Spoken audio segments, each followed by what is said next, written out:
English Fairy Tales collected by Joseph Jacobs. Chapter 26. Mr. Fox. Lady Mary was young, and Lady Mary was fair. She had 2 brothers, and more lovers than she could count. But of them all, the bravest and most gallant was a Mr. Fox, whom she met when she was down at her father's country house. No one knew who Mr. Fox was, but he was certainly brave, and surely rich, and of all her lovers, Lady Mary cared for him alone. At last it was agreed upon between them that they should be married. Lady Mary asked Mr. Fox where they should live, and he described to her his castle and where it was, but strange to say did not ask her or her brothers to come and see it. So one day near the wedding day, when her brothers were out, and Mr. Fox was away for a day or 2 on business, as he said, Lady Mary set out for Mr. Fox's castle. And after many searchings, she came at last to it, and a fine, strong house it was, with high walls and a deep moat. And when she came up to the gateway, she saw written on it, "Be bold, be bold." But as the gate was open, she went through it, and found no one there. So she went up to the doorway, and over it she found written, be bold, but not too bold." Still she went on, till she came into the hall, and went up the broad stairs, till she came to a door in the gallery, over which was written, be bold, but not too bold, lest that your heart's blood should run cold." But Lady Mary was a brave one, she was, and she opened the door, and what do you think she saw? Why, bodies and skeletons of beautiful young ladies, all stained with blood.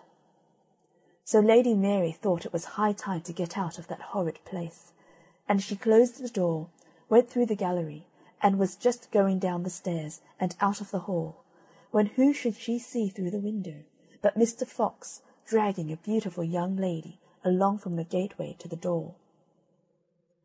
Lady Mary rushed downstairs, and hid herself behind a cask, just in time, as Mr. Fox came in with the poor young lady, who seemed to have fainted. Just as he got near Lady Mary, Mr. Fox saw a diamond ring glittering on the finger of the young lady he was dragging, and he tried to pull it off. But it was tightly fixed, and would not come off. So Mr. Fox cursed and swore, and drew his sword and raised it, and brought it down upon the hand of the poor lady. The sword cut off the hand, which jumped up into the air, and fell, of all places in the world, into Lady Mary's lap. Mr. Fox looked about a bit, but did not think of looking behind the cask. So at last he went on, dragging the young lady up the stairs into the bloody chamber. As soon as she heard him pass through the gallery, Lady Mary crept out of the door, down through the gateway, and ran home as fast as she could. Now it happened that the very next day the marriage contract of Lady Mary and Mr. Fox was to be signed, and there was a splendid breakfast before that.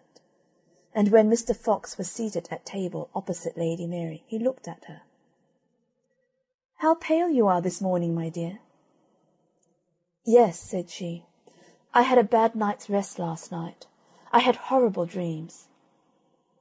"Dreams go by contraries," said Mr. Fox. "But tell us your dream, and your sweet voice will make the time pass till the happy hour comes." "I dreamed," said Lady Mary, "that I went yestermorn to your castle, and I found it in the woods with high walls and a deep moat, and over the gateway was written, Be bold, be bold." "But it is not so, nor it was not so," said Mr. Fox.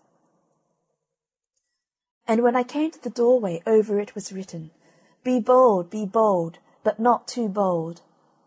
"It is not so, nor it was not so," said Mr. Fox. "And then I went upstairs, and came to a gallery, at the end of which was a door, on which was written, be bold, but not too bold, lest that your heart's blood should run cold."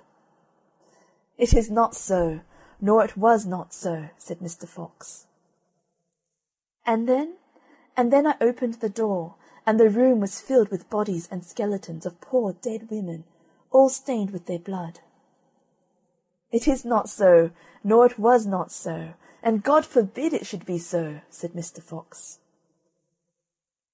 I then dreamed that I rushed down the gallery, and just as I was going down the stairs, I saw you, Mr. Fox, coming up to the hall door, dragging after you a poor young lady, rich and beautiful. "It is not so, nor it was not so, and God forbid it should be so," said Mr. Fox. I rushed downstairs just in time to hide myself behind a cask, when you, Mr. Fox, came in dragging the young lady by the arm. And as you passed me, Mr. Fox, I thought I saw you try and get off her diamond ring. And when you could not, Mr. Fox, it seemed to me in my dream that you out with your sword and hacked off the poor lady's hand to get the ring.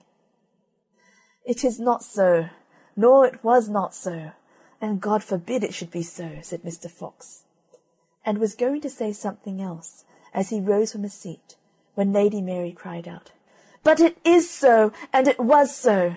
Here's hand and ring I have to show," and pulled out the lady's hand from her dress and pointed it straight at Mr. Fox.